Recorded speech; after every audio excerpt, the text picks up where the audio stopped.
Aj deti, tak tie už budú veľmi radi, že si užijú maminku. Nie, Valentine's time nie, ale to by som... No, čiže...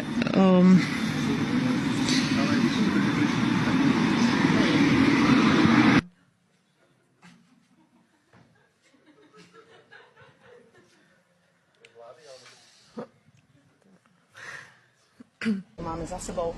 Teraz môžeme konečne stranu postaviť za nohy. Konečne môžeme stranu postaviť za nohy.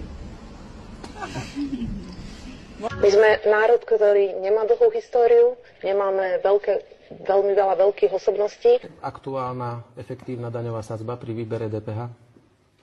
Povedzte mi. Viete? Mne kladie odpovede pán moderátor. Viete, Nech sa koľko páči. Na pani Remišovú, či vie, aká výška DPH u nás je?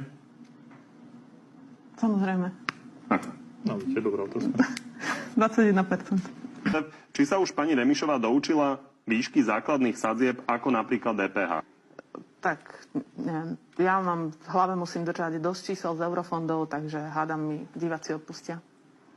Takže aká je to DPHčka?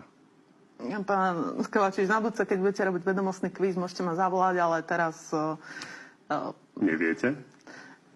Nebudem vám odpovedať ani teraz, ani na budúce. Ďakujem. Veľmi často, ale máme...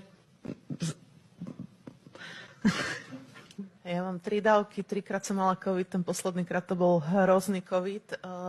Keby to odporúčali a bolo by to... Asi by som šla aj na 4. Aj deti, tak tie